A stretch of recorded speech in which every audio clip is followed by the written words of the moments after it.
Right. So we'll just now get the whole session started across. So as I was saying, our objective of the webinar is to give you a clear understanding. Firstly, over the concept of liberal arts, and there's also this one terminology as we call liberal arts colleges. We'll understand them from the root country of USA, and then to the final objective of the liberal arts admissions routing in India itself. Right. So, firstly, with my own introduction, I'm an admissions counselor. I work very heavily in the international admissions consultancy itself. I have done an MBA from Symbiosis, SCMHRD Pune, in marketing and consultancy. And I have gone ahead and I've got working stints with Jaguar Land Rover, Citibank, Standard Charter. And I've also worked with organizations as Crimson and Added Education. Both of them are international players when it comes to your admissions abroad, and with a very strong strength when to USA, to UK, Singapore, and all of your other European countries. Along with now, I also do work when it comes to your admissions in US, in Indian in itself, but largely focused around your names, as you would have heard of Shoka or for Flame, which has got a very, if I may say, an international flavor when it comes to selection. And why do I say this? If you see that comparison in terms of a traditional Indian admission approach, they really do differ. Traditional Indian approach being the joint entrance exam system where you get admitted into engineering college. So, with that, I'll move across to the other participant in our conversation today. Let's Unbound. It's a company that finds its strength from skill built, and that's where the company had actually started a couple of years ago, where it was focused in working with students from middle school in their math skills. For example, a lot of courses that we've had been running are on Vedic mathematics. We have a lot of programs on coding and computer programming. We've got courses that even move across to, let's say, aspects as public speaking. We do have courses on finance. So there are numerous amount of mentorship programs that we had created over the years, and then have now also moved across for the last years into admissions consultancy itself, where we have had more worked with more than 5,000 kids. We've got more than a lakh 25,000 hours of sessions, and we've got a presence in more than 25 countries. So that's more about Let's Unbound. Our founders, Amol, Nishant, are both veterans within the industry itself. Got more than, let's say 10 years of work experience when it comes across to academia, teaching, curriculum. Amol has worked with more than 2,000 schools, 6 countries, and he has consulted at numerous startups in India and abroad, and very specifically from IIT Bombay.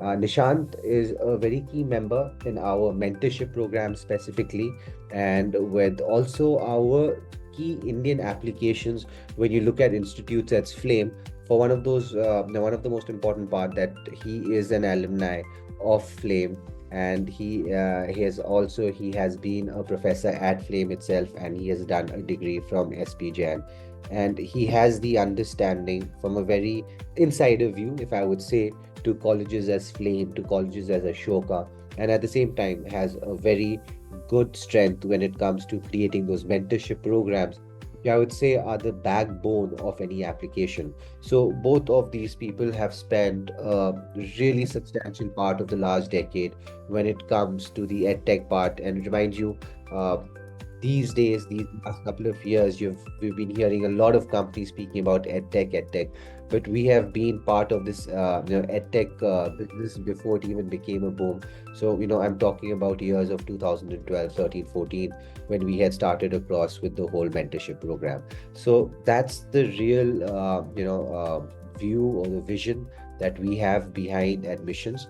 Every week we do conduct sessions, as the one that we're going to be conducting today, with a very simple objective that as a company we have an ethos which really comes across from the fact that giving out information on the admissions realm internationally, even nationally, as we have also started across doing, is very paramount, because the more information that goes across onto this realm, it gets students to understand where they're coming across from these admissions, and the kind of endeavor that we have had has really led us across to admissions in these, where we've got our students who are now currently studying at Dartmouth, Northeastern University, Rice, University of Illinois, Purdue University. So these are all your top US colleges, along with kids that we've had in Flame.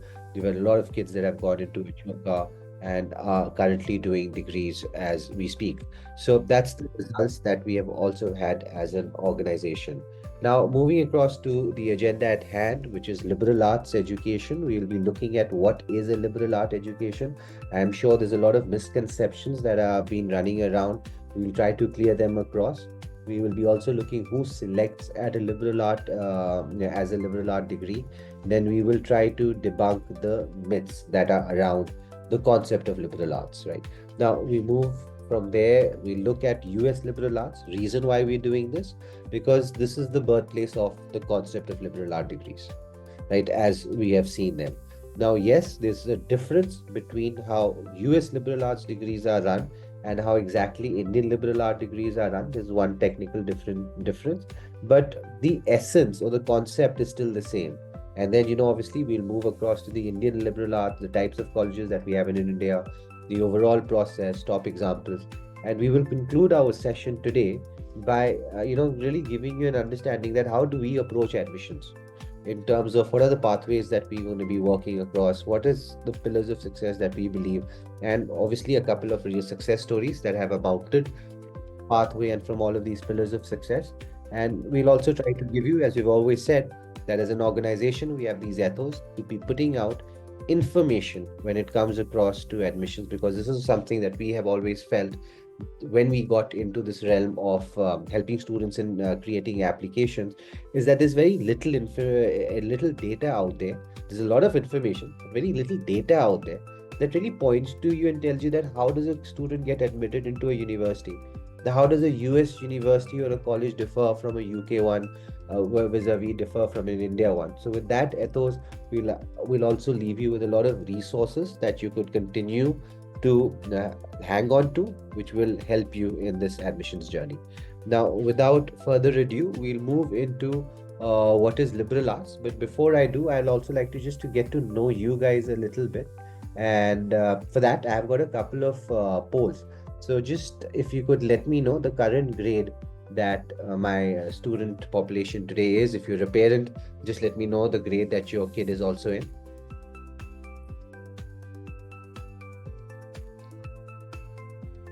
Right. Got quite an interesting batch. We've got a good amount from grade 10 and grade 11, as we always do, and we do also have kids from grade 8 and grade 9. Sure, so we do have a really nice amount of spread of grades. Another quick question would be, I'm just ending this poll, give me a second. Another quick question that I would also have is okay, I think we'll just skip on that one. Yeah, now we'll just move across to, as I was saying, what is liberal arts? Liberal arts has always been mistaken on an overall aspect that it only covers arts as a subject. One introduction that I'll also put across, it covers humanities, all kinds of humanities. That is one kind of definition. A very broad definition, and a definition where it comes from its roots. Liberal arts has got nothing to do with what you'll study. It is really on how you study. The misconcept, why has it started with liberal arts? Because we are all accustomed to be looking at a degree and trying to conclude what are you going to study. For example, BTech, what are you studying? It's an engineering degree around computer sciences, as let's say BTech, computer sciences. Anyone who's doing an MBBS, you're asking yourself what? They're studying medicine. So it's not how you're supposed to look at the question of liberal arts. Liberal arts is how do you study? And now we will move across to this one part before I explain you the curriculum itself. What does it mean? How do I study? When students make an application to a liberal art college or for a liberal art degree, they do not state down their majors. That is information number one that you need to understand. It is basically making an application to a college without stating your majors.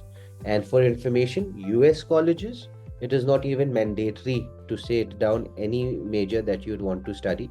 Students go to USA, they study the first year, which is called the freshman year, by taking various different electives, moving from science to arts to humanities. And at the start of this sophomore year, which is second year, all of the US students make their major decisions. This is the general rule. The students going to USA and selecting liberal arts, the difference from the student who has made the did not declare his major and made the decision at the start of the second year, a liberal arts student will make the same decision but just at the start of his third year. So a liberal arts student is not just doing 1 year of, let's say, taking electives right from science to humanities to arts. He just doesn't do it for first year, he does it for the first 2 years. And in the third year, you make this decision that this is the major that I'll be studying, which can range right from physics, chemistry, mathematics, any kind of STEM subject, all the way up to arts, humanities, music. So, as I was saying, it's not a degree in which you're supposed to look and ask yourself what you're studying.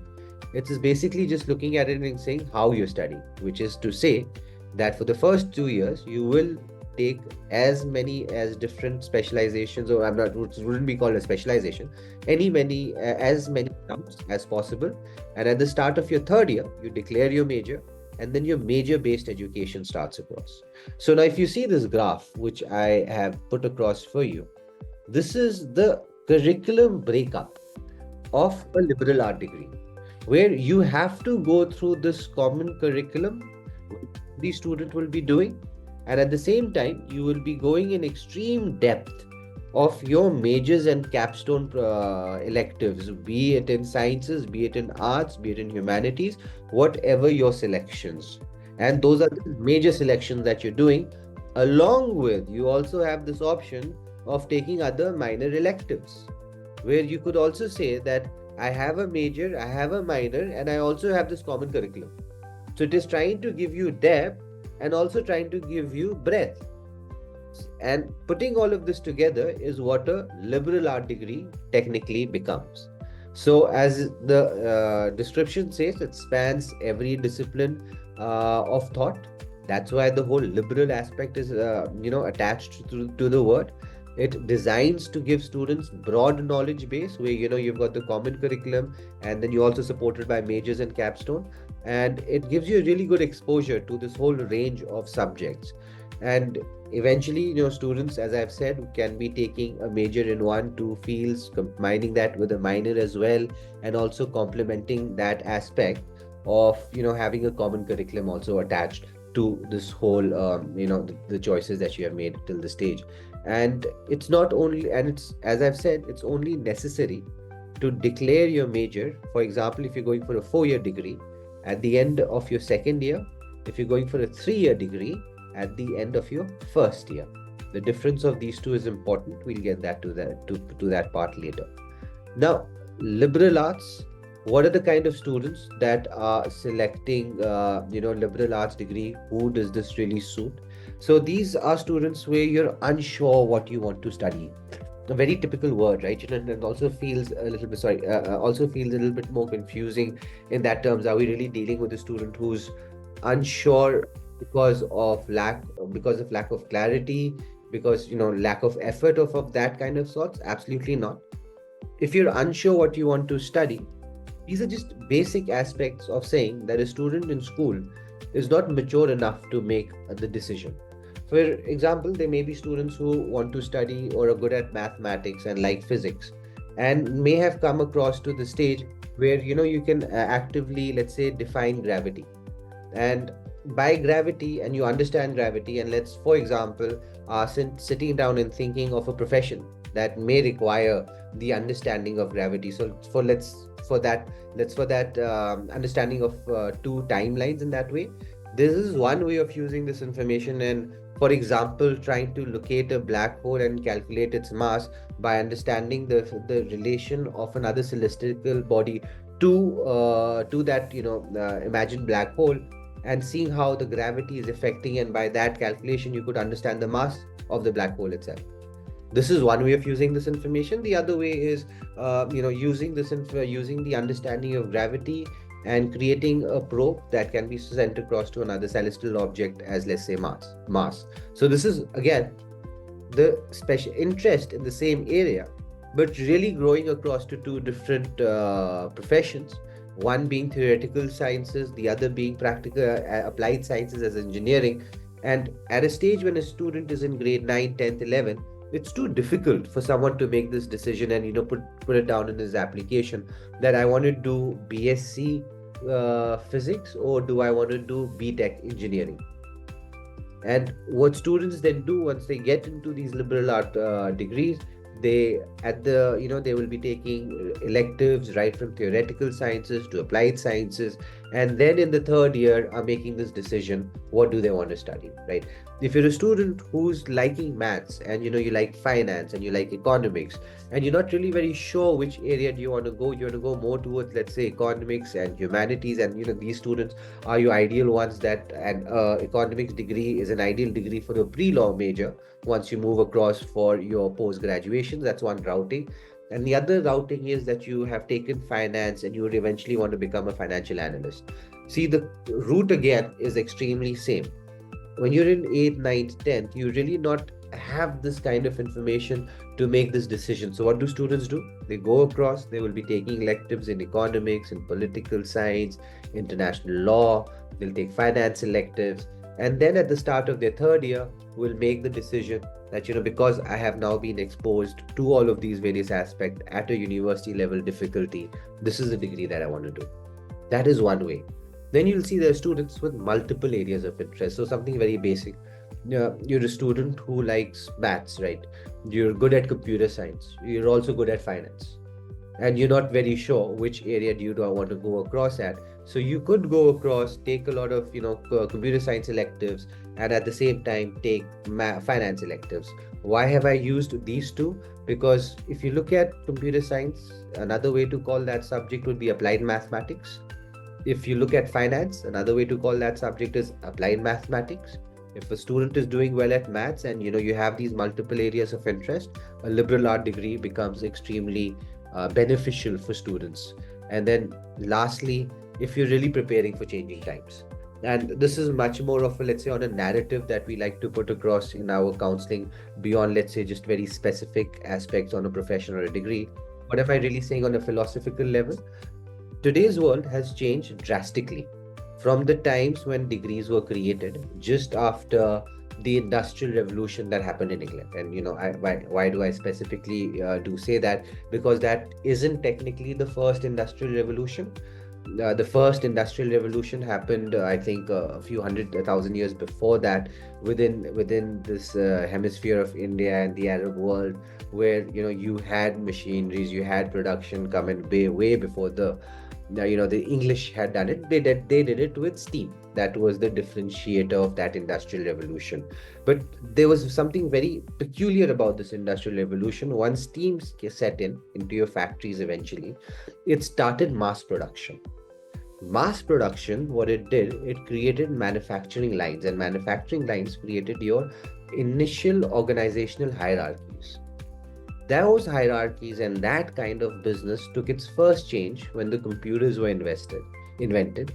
And you'd have, a lot of parents today would have heard during their childhood days that once the computer came in or was coming in, that there was this thought process, there was this fear that jobs would be lost. What was that fear actually based upon? That it was really visionable that a lot of jobs that were happening on these manufacturing lines would be merged into one. So you'd have one person who's trying to do two different types of jobs, but being that same one.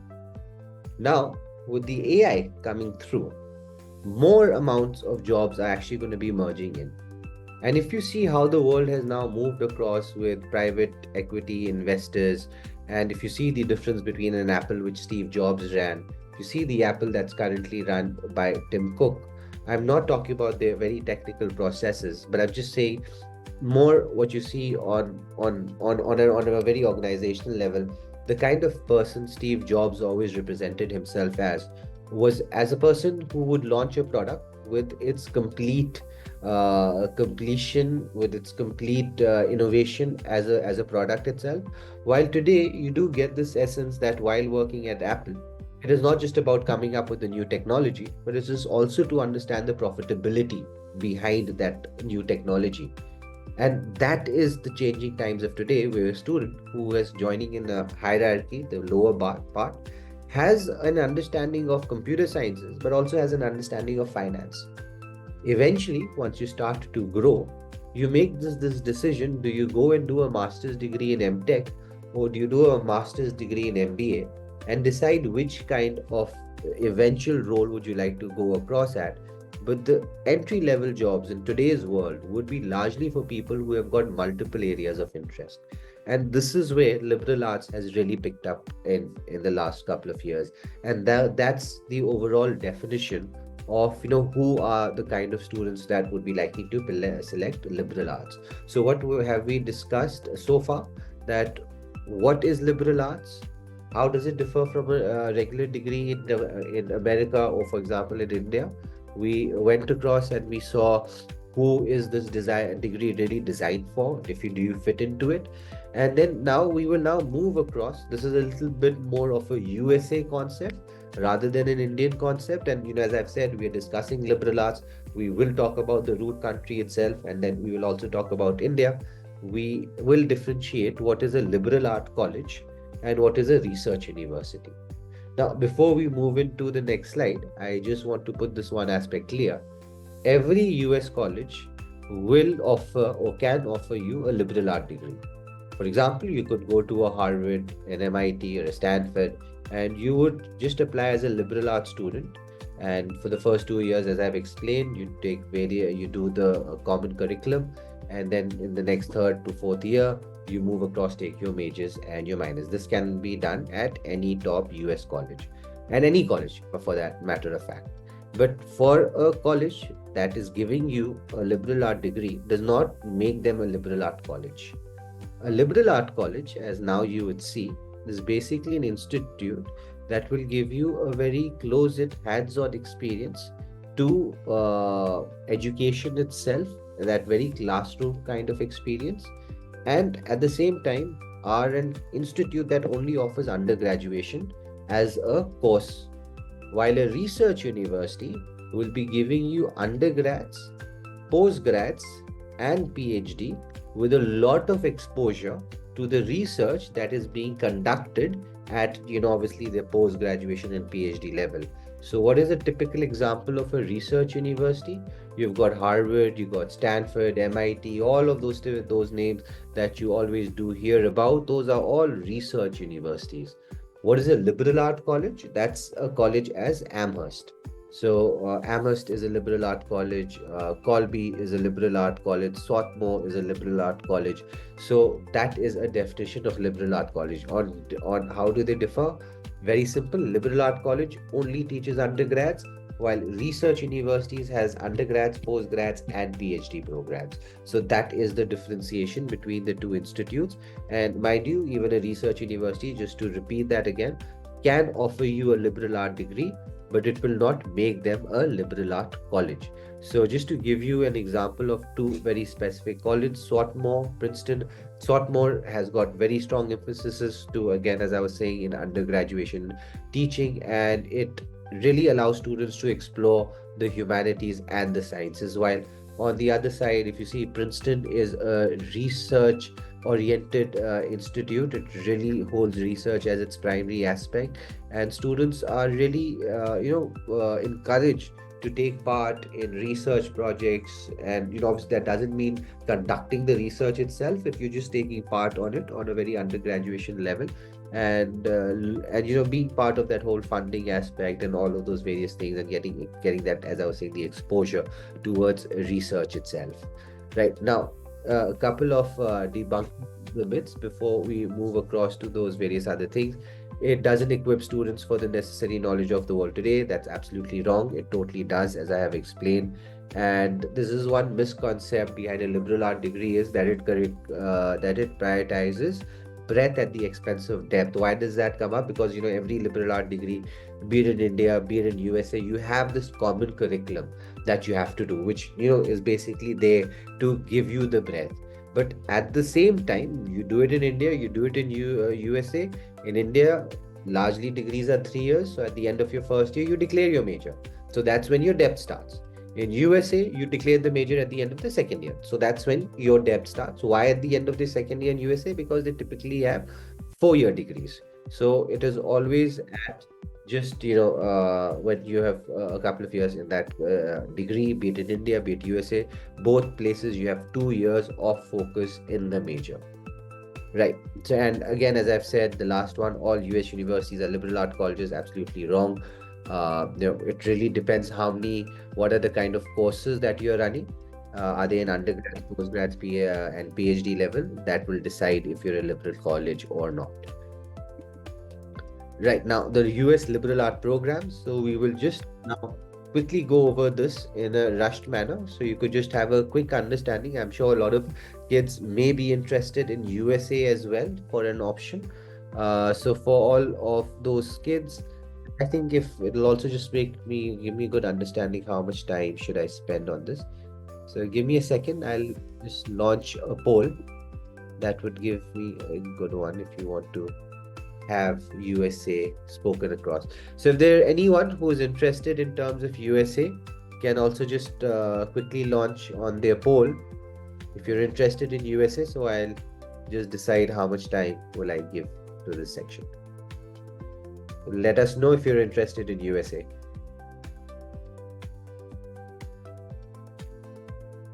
Right. Right, so we do have a population that wants to know about USA. So I'll definitely give you this understanding. And UK, I'm just sorry in that way because we're discussing liberal arts today. UK application, that is mandatory to declare your major. So it's like one of those traditional Indian applications. So UK does not have liberal arts. So for that reason, we can't cover it across. By others, I'm just imagining if it's India, because we will be covering that. Europe has liberal art degrees, but so whatever I'm just saying about for USA, you can hear it for Europe. They're identically the same. It is just the Indian one which is different, which we'll also cover across today. So USA, I'm now speak across it. If anyone is interested in, let's say Europe, it is that same definition which comes across for USA itself. And others, we will look at India. So I'm just ending the poll. Now there are just four kind of categories when you look at colleges in America. There's this one, it's not called a category, it's not technically a category per se, the Ivy League. Ivy League is a group of colleges. And a lot of parents do like to believe that Ivy League definition is a list created for the top colleges in USA. They are definitely top colleges, but the list was created when these colleges decided to come together and play sports. So Ivy League on its own has no really, let's say, selection criteria which is based on academics. It's a list collated because these 8 people have a league in which they are competing on sports. Now, other private colleges, you could have that you could look at those couple of names. You would have heard all 3 of them. MIT, Stanford University, UC, which is University of Chicago. These are very top private colleges. Public ones as UCLA, which is University of California. And, they've got Berkeley as well, which is another institute of theirs, and University of Michigan. And, there are also various other public colleges that you could look across. These 3 first names, as I have said, these are all research universities. Why are they research universities? Because they all have an undergrad program, they all have a postgrad program, and they have a PhD. While on the other side, liberal art colleges, Williams College, Amherst College, Swarthmore, none of them have a postgrads or a PhD program, and thus they are called a liberal art college. And in terms of now this one part of trying to give you a ranking understanding, and try to also define you why these liberal art colleges are not much heard of when you look at those big names of USA. I have very purposefully picked up the QS ranking. The reason for that is because at QS ranking level, there's no differentiation being created between a national college ranking and a liberal art college. So if you look at US News, which is one of the most substantial US college rankings, it differentiates and keeps different rankings per se for both of these categories. But if you look at the QS, my first pointer to you would be that it is just that one odd part that none of these colleges here are actually liberal art colleges, none of these top US colleges. And one of those questions would then be that, it is a very sought after degree. Why is it a very sought after degree or a very sought after college? Amherst, they have a selection percent of 4, which is exactly the same as MIT. There are few other sessions that we have conducted where we have compared the fee structure of, let's say, of an Ivy League college and a liberal art college. We have compared it to the income aspect as well, and so the ratio is very close of an Ivy League institute and a liberal art institute as well as a liberal art college. But now, if you see on the ranking, you never see a liberal art college. If you speak and ask people, do you know about an Amherst which has got the same rejection acceptance rate as an MIT? There's much more knowledge about MIT, but there's very little knowledge about Amherst, and you never see them on those top rankings. The reason for that is one of the primary things. It is just simply how, let's say MIT as the ranking as they typically work. If you look at US ranking methodology, and if you also look at US ranking methodology, there is a 40% weightage which is put across to academic reputation, which is basically getting in touch with the professor at your peer colleges of, let's suppose, if you're ranking MIT or rating MIT, and ask them about the knowledge that they have about research happening at MIT. So one of the largest component on academic reputation is basically the research happening at that institute. And at the same time, citations per faculty, which are research citations, 20%. So 50 to 60% of the reason that MIT on that previous slide ranks one is the research that MIT does. And when I'm talking about that research, I'm really trying to point out as, let's say, Project Mac, which is their multiple access computer, which was launched in 1963. It has been the instrumental development of time sharing machine that has really laid down, the foundations for modern computer science and artificial intelligence research. They also have had that creation of MIT AI Lab, which was founded by Marvin Minsky and John McCarthy. It became, the leading center of AI research, and including the development of, all of your early AI programs and robotics.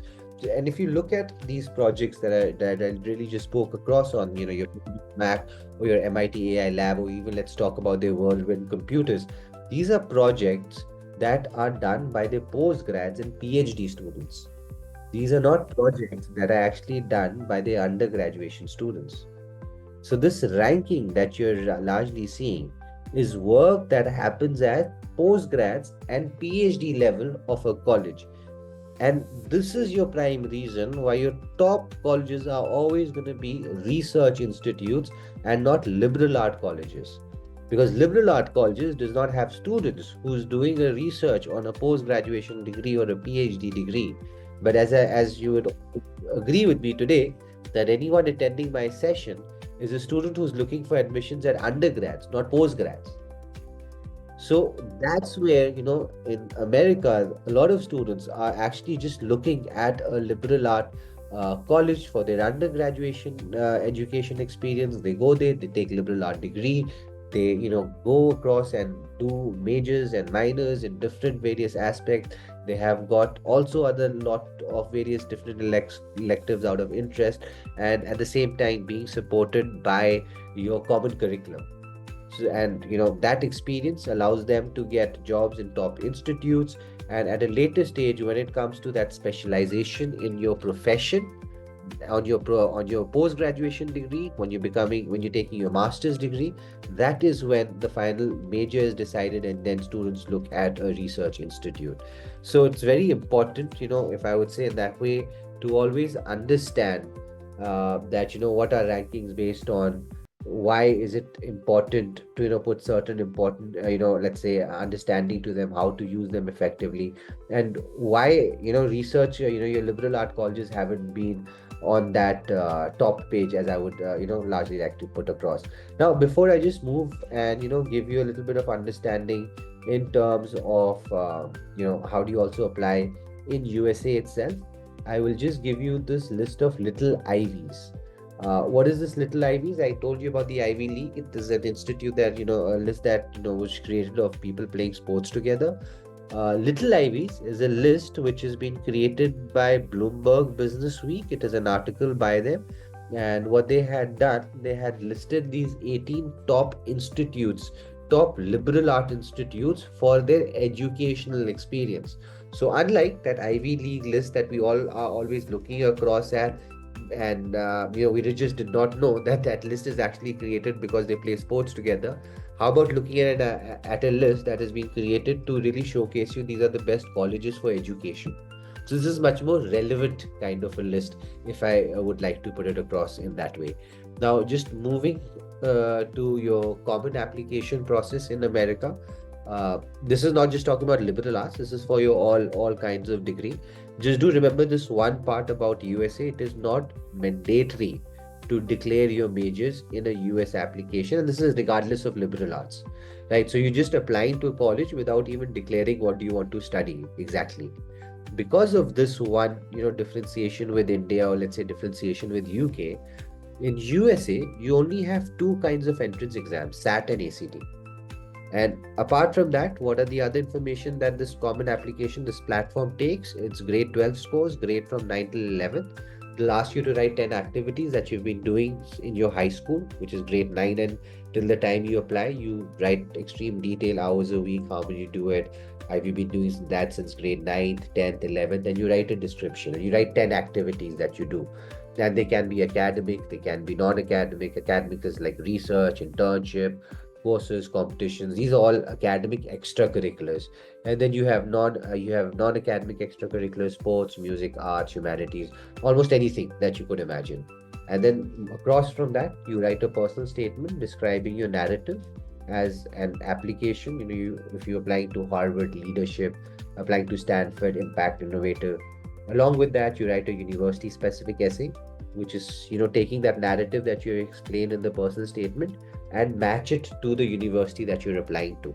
How does your narrative really showcase you, for example, towards leadership? Then eventually you submit two documents that are the only two documents that you don't write, letters of recommendations. Submit them. That's your overall documents to be put across on the Common App. If you make 20 applications through your Common App, post that, you could also make direct applications, different platform, same components. MIT does not run on Common App. UCs, which is Universities of California, all of their 9 branches, they don't run on Common App. Universities of Texas don't run on Common App.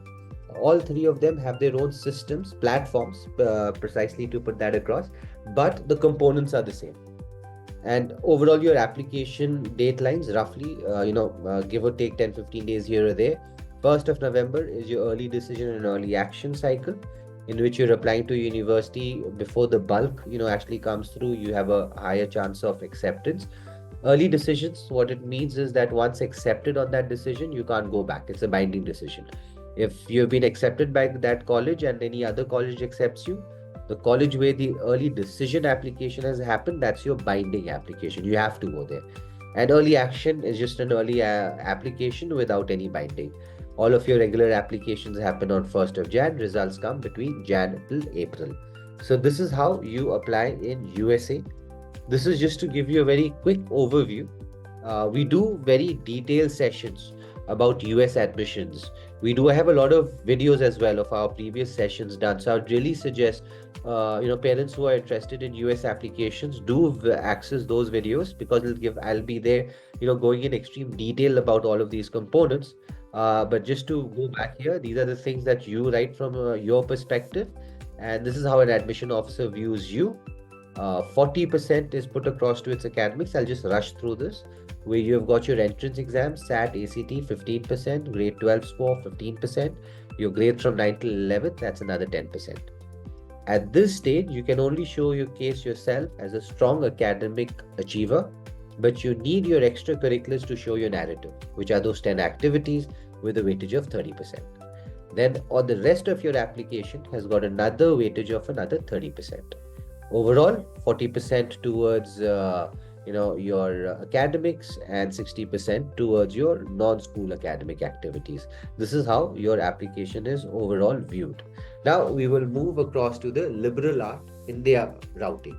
We'll be looking at the Indian ecosystem definitely. Now, what are the differences between a US liberal art degree and an Indian liberal art degree, typically overall how it's been running? Majority of your colleges in India do not really offer you the variation as it's offered in USA of, let's say, variating between a completely STEM degree to a completely, let's say, arts degree. That what happens in USA with humanities in the middle.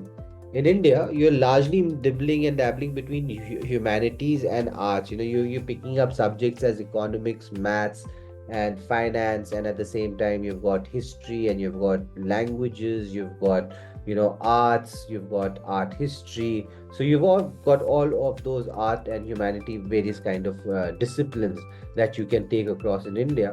Very few institutes that would be giving you, let's say, a STEM based degree and a humanity based degree, as you have just heard me speak across in USA.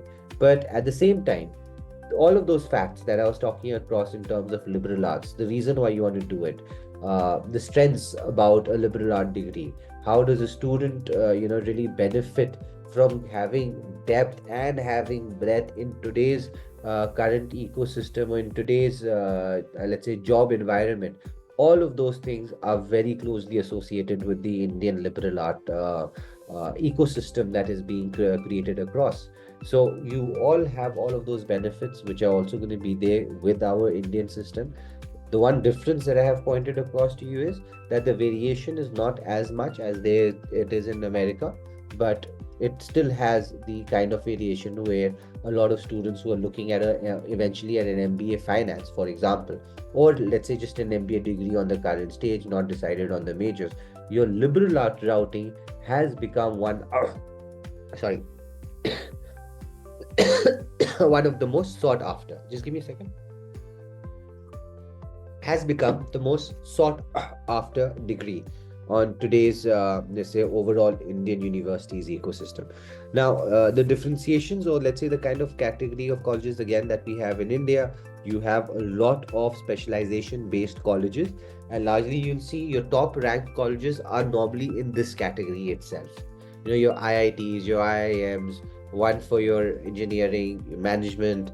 You've got your IISCs, which is for theoretical side, which is for theoretical science. You've got NIIT, which is again basically trying to pinpoint at a specialization-based subject. College Gokhale Institute of Politics and Economics, again a top-rated college for economics in Pune itself. But what you'll see about these kind of institutes, they're really known for their specializations, and you'll be applying there through a specific entrance exam where your major is very clear cut and set. And you see this as the traditional based approach of Indian admissions as well, where for years you have seen, if you're wanting to go to IIT, students in grade 9 would, a lot of them do actually travel to Kota, and they would be admitted into a coaching institute, which is the majority part of their studying calendar, the studying day. And at the same time, they just, for a formality's sake, enrolled into a school through which they will give their board. And the whole focus for the whole from your 9th till 12th is just cracking the joint entrance exam, nothing but more than cracking the joint entrance exam. So that is the traditional approach, the specialization based colleges that you have normally seen in India. At the same time, we do also have other private colleges. Now, there is also, let's say, you could also say that there's, a cross lineage on it, because there are specialization based colleges which are private, which are also public. So, I could use them here as well, but this is just to give you that differentiation. The private colleges in India, your Symbiosis, your Amity, BITS, WITS, all of these are your top private institutes.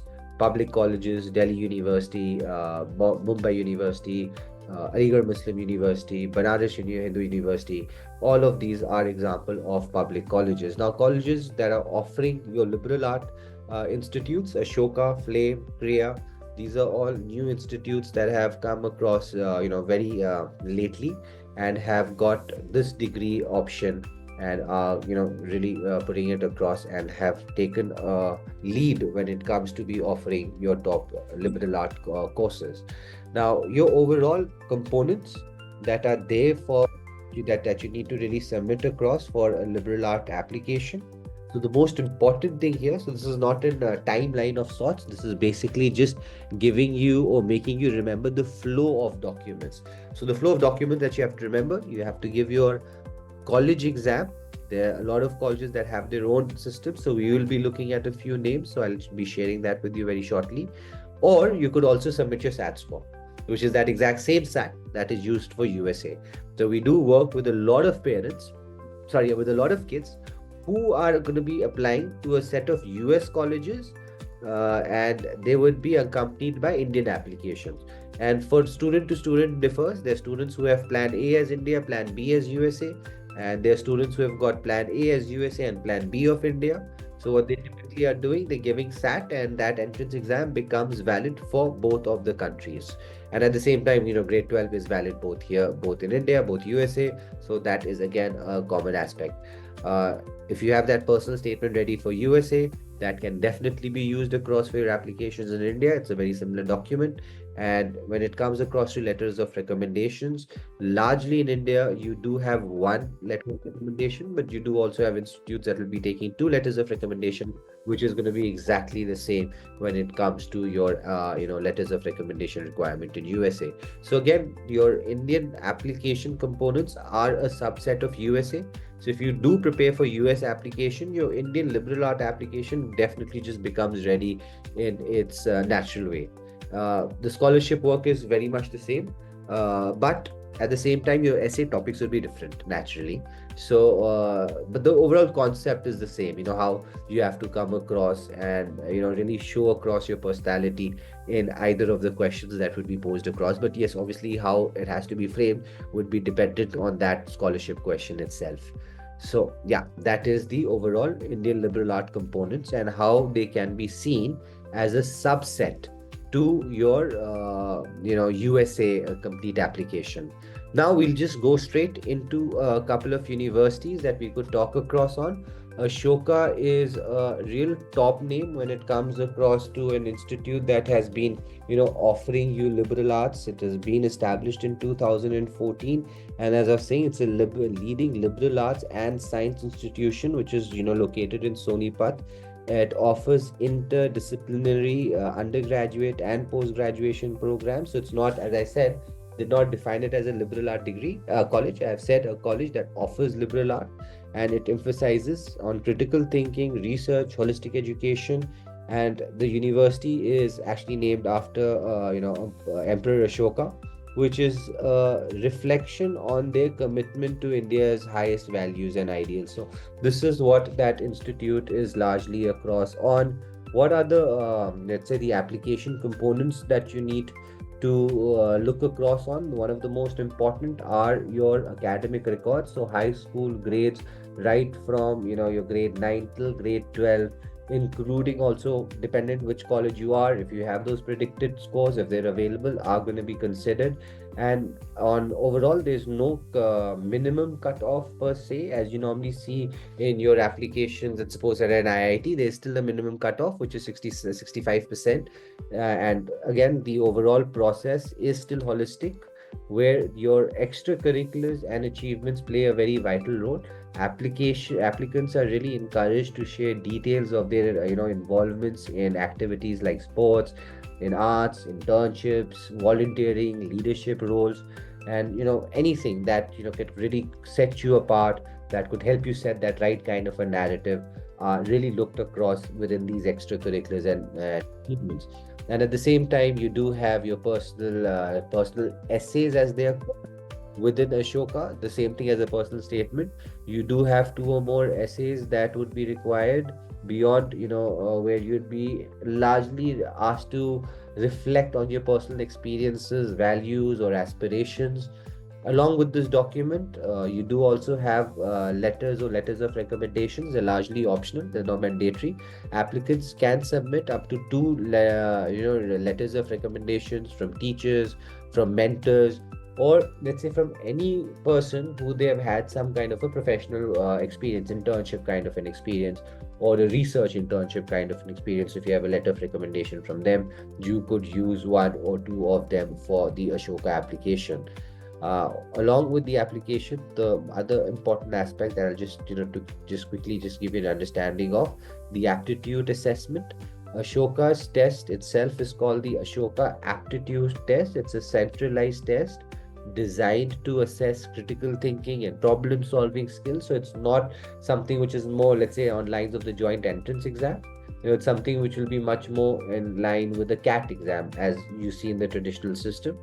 But at the same time, while you're going to be doing this Ashoka aptitude test, candidates may also opt to take the SAT and ACT instead of the AAT. So that's not there with all of these institutes. Within Ashoka itself, you can actually just submit your SAT or your SAT score itself, not ACT, SAT score itself, and official scores can, and as I'm saying, that the official scores itself can be directly submitted.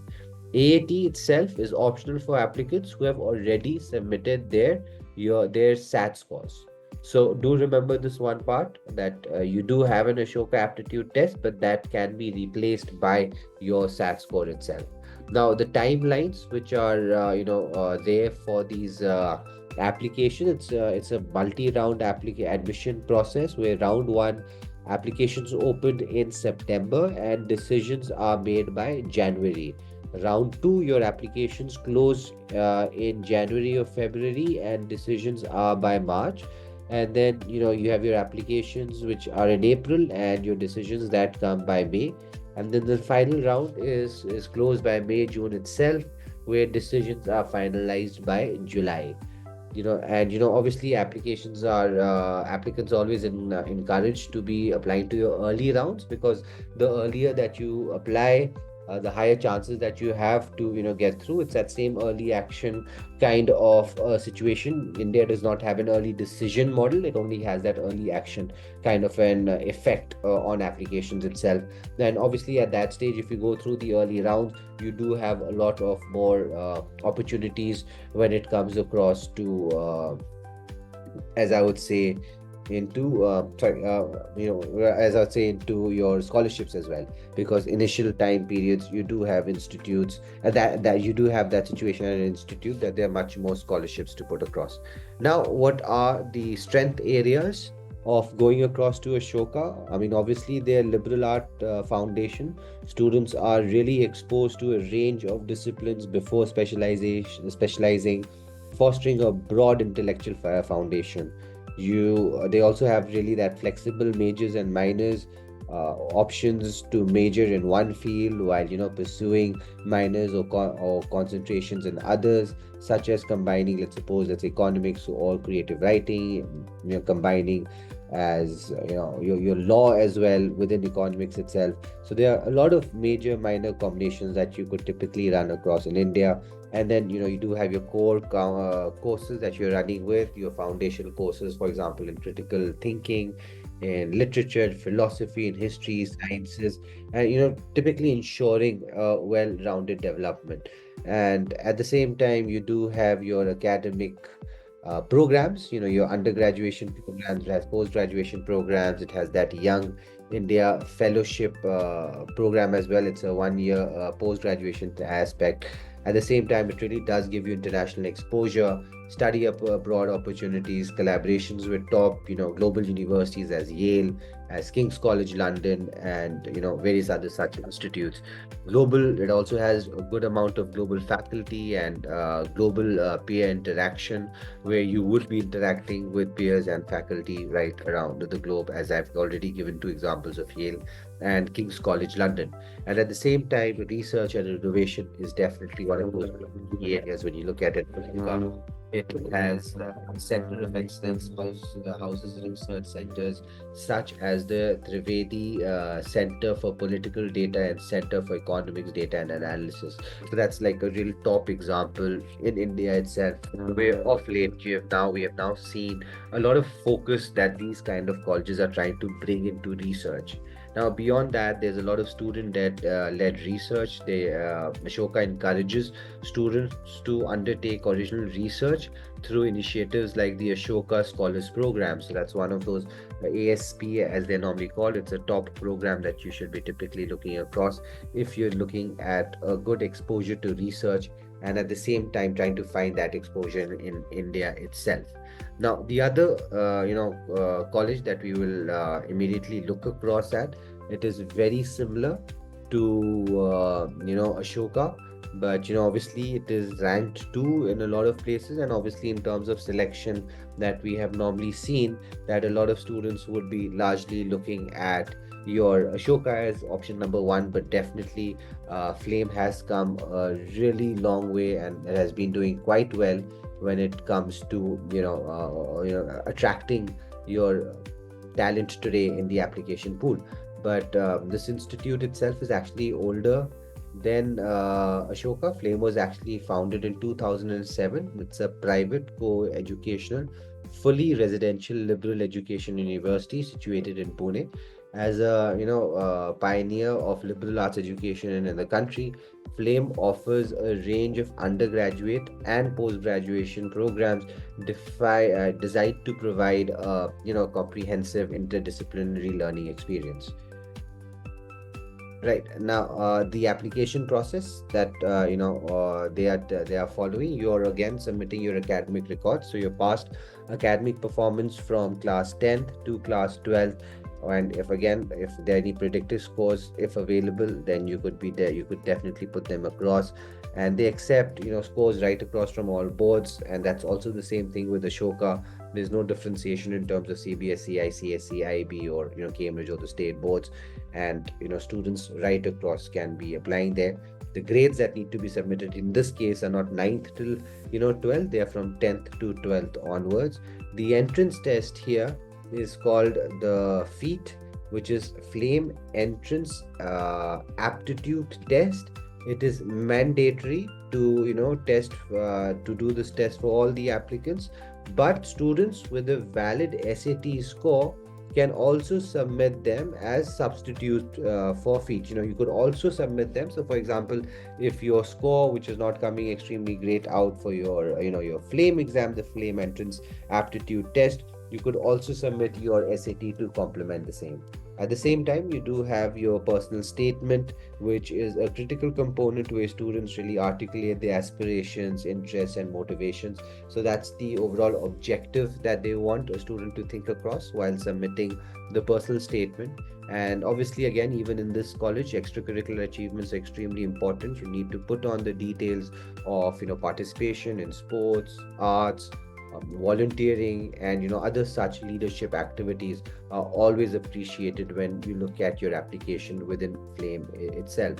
Now, there are a lot of key strength areas that you could look while putting across your application with Flame itself. They have interdisciplinary curriculum. They have a really good international exposure, and because of their interdisciplinary curriculum, that really puts across the holistic development in that right kind of a way.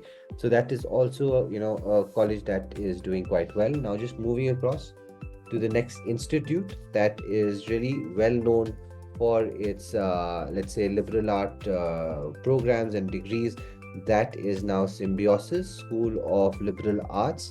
Symbi is a little bit different from the others. I'll just explain you so far. I'll just explain you just now in the admission process, but it offers you comprehensive undergraduate programs in liberal arts, emphasizing interdisciplinary learning and holistic development. And they really have taken across from those institutes that I have spoken across in terms of an Ashoka, Flame, another really good name that one could add on to their, let's say, shopping list of institutes that they'll be looking at. Now, the admission process, as I've said, is a little bit different, but that is more in their entrance exam. I'll just get to that later. In terms of eligibility, applicants must, have to just submit their 10+2 scores, and they need to have a minimum passing of 50% on grade 12. That is the eligibility in terms of grade 12. Do remember that is your minimum. That's not your maximum. So maximum is the better. The application submission, students must register for your set by visiting their website, and and it is an online application that would be typically put across. Your set, which I just said, is the Symbiosis entrance test that all the applicants are required to take. and it assesses their general English, quantitative aptitude, general awareness, analytical and logical reasoning. This test is again conducted online, and the students do have this option to, let's say, attempt it twice to improve their scores. So it also does give you that aspect. But at the same time, you have to take the set exam. You cannot replace this or also supplement this with a SAT score. Now, this is a very important exam. It's a computer based, as I have said, which really evaluates the candidate's aptitude across all various domains. So you'd have this one section of general English, which may be in 2016 question, quantitative, which will be again another 16 question, general awareness, which will be 16 questions, and then analytical and logical reasoning, 12 questions. And each section is crafted to assess specific skills pertinent to the liberal arts curriculum. The timelines for this institute, basically application deadline for cycle 1 is February 25th. Will be normally in February. This time would be a little bit different, and then the written ability test happens somewhere around March. Your personal interaction is between your from your March to mid of March towards the end of March itself. And then moving across to your 2 really runs between April to May. Sorry, and your cycle 3 runs between June to July. Now, the strength area of this institute as well, it is really their interdisciplinary curriculum. It offers you a flexible that allows students to select all kinds of majors and minors across disciplines, really fostering that broad-based education. There's a lot of good international exposure. The institute provides study abroad opportunities, enabling students to gain perspectiveness and experiences. They also have this whole aspect around the strong industrial connections. So symbiosis actually does help students to facilitate internships and industrial interactions, bridging the gap between academic learning and their practical applications, as they do typically put across. Now, just one other institute that we will be now looking at is KRIA. Now, KRIA offers you undergraduation programs through its School of Interwoven Arts and Sciences, which is called as SIAS, emphasizing an interdisciplinary approach towards the education, the way it provides it. And now we'll just quickly look across at the admission process. Again, you are submitting largely your 12th score.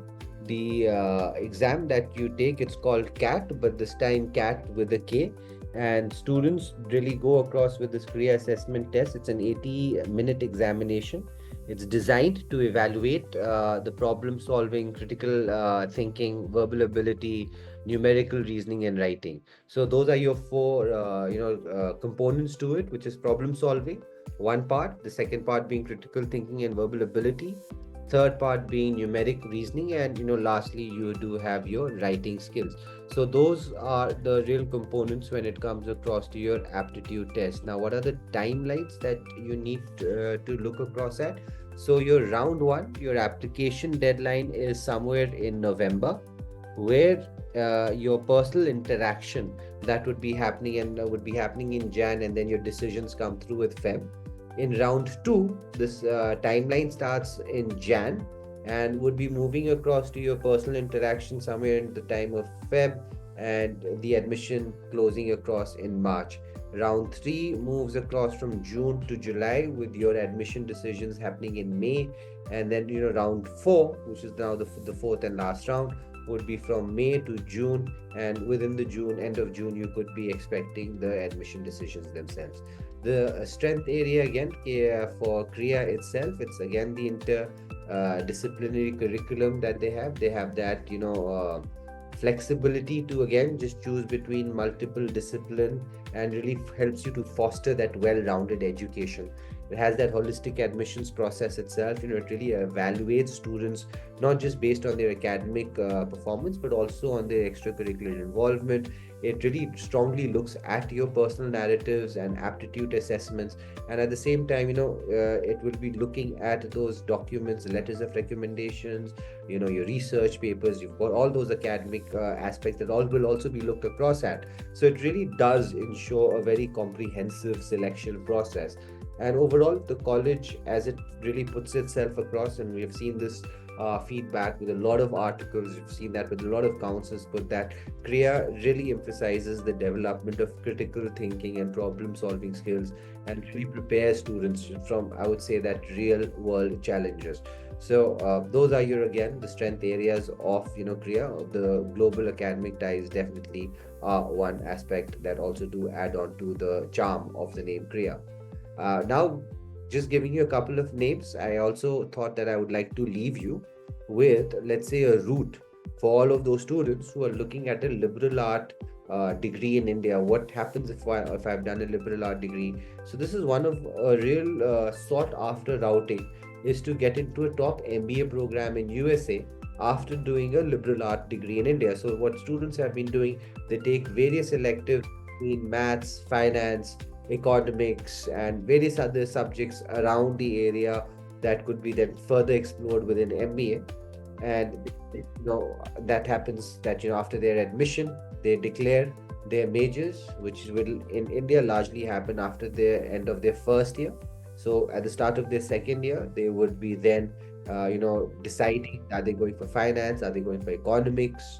Once that decision is made, let's say at the somewhere at the end of the second year itself, you make an application to a 2+2 program. A 2+2 program is a deferred MBA program. What happens in this year is, this first 2 years represent 2 years of work experience, and the next 2 years represents the 2 years of teaching at the institute. So at the end of your second year, you put in your application for the 2+2 MBA program. Before your undergraduation is completed, you do get the admission cleared, and you're instructed to do 2 years of work experience, which is that first part of the 2+2, the 2 years of work experience. You do that post undergrads. Once this is completed, you immediately go in for the 2 year of MBA program. That's the second part of the two, which is the completion of the 2 year MBA program.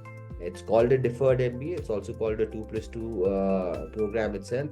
The benefit about this one is that you, at the time once you're being accepted, you don't have to show work experience. You're largely just accepted over your overall profile. Once accepted, you can then do your 2 years of work experience after finishing undergraduations here in India, in any of those institutes that I was speaking about, Kriya, Ashoka. And once you've completed that undergrads, you go and do your 2 years of work experience, and then immediately go to USA for that undergraduation degree. Two people that you will find extremely interesting: the founders of Zepto had this exact same offer. So you could have a read about their profile as well. Otherwise, there are also other kinds of routings that do happen from liberal arts to post graduation in America. Once you have done your liberal art degree in any of your humanities or your arts, you can automatically immediately apply for a post graduation degree in USA.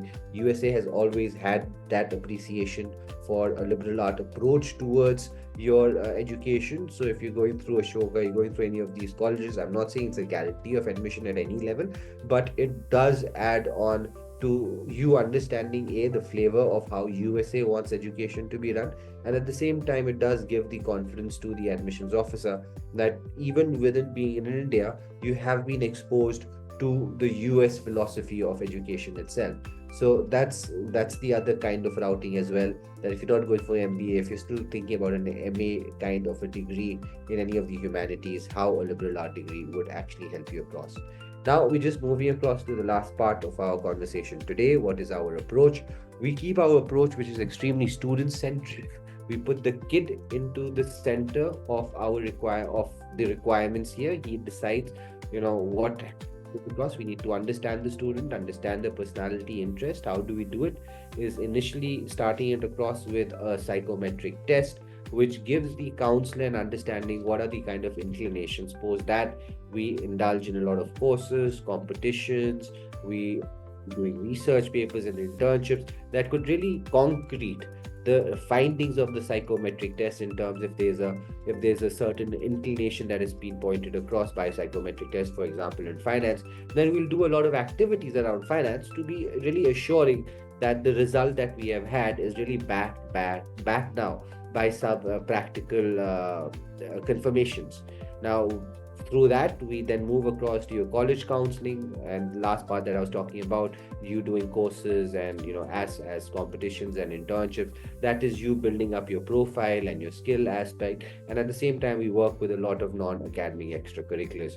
We then move across to the application and admissions guidance and conclude on the visa stay and assistance as well that can be provided once, let's suppose, the outcome of an acceptance of the university is actually gotten.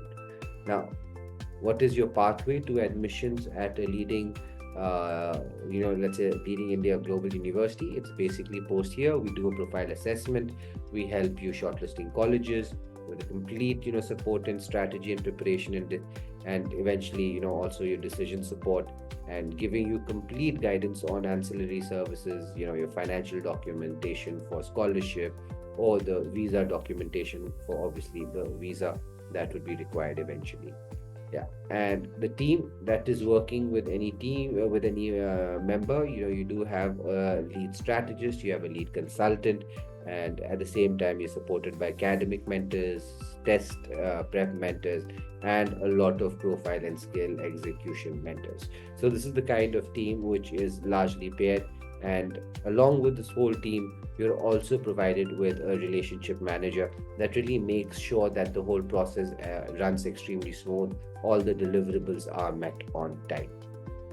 Now, just to quickly share a couple of success stories with you, I have shared our top two. One with Dartmouth College Edinburgh. He had a stellar score of 1550. He had a distinguished academic research, had done distinguished work in research and in his internship, earning recognition with the prestigious essay competition at Oxford. He really thrived as a national level basketball player, and founded an NGO to combat food insecurity and organized impactful book collection drives. So this is one profile of a student who was admitted in Dartmouth, and you could quickly look at this profile of a kid. This is Amherst, is a liberal art college, of a student that was admitted. They rose through the ranks from the school prefect to house captain, and eventually becoming the head girl. She became the chairperson of the Model United, which is Model United Nations, after excelling in roles like delegate, press secretary, and communications head. Then eventually applied to Amherst and was encouraged to pursue scholarship with women in leadership category. So this is one other application. Now, the resources you could typically look across. So we do have now the whole Common App platform that we have got this whole platform, our websites, where you could come across and see a lot of different webinars that we have actually saved across. You could go to YouTube as well. You could see a lot of our recordings of various webinars. This is one example, a Common App application for USA.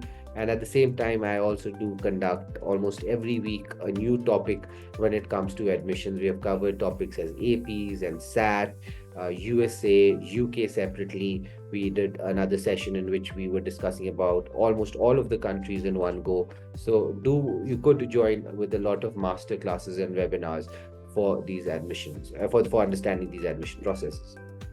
At the same time, do get a weekly access to in-depth insight through our newsletters, and it has all of the Ivy League content and your top college admissions content. You could take a scan of this QR code here. It will take you to our newsletter. It's on Beehive, so you'll be able to really go through the College Crest newsletter that way. At the same time, you could just use these two QRs as well to go across with our more kind of resources.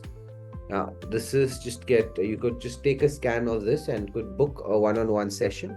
So we could then take you to this whole understanding that we discussed over USA and India, both which country is more applicable to you, how to be moving across on it. So you could book that session. Now, any questions? If you could unmute and ask your questions, or you could just drop it onto the chat box.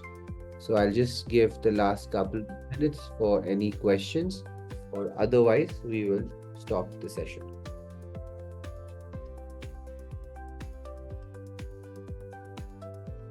Okay, I'll just have a look. Okay, profile building, what all it includes. Profile building would almost have everything into it.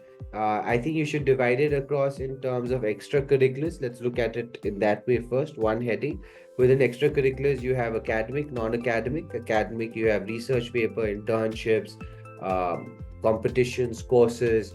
Within non-academic, you've got arts, music, theater, drama, almost anything under the sky. So that's all your extracurriculars.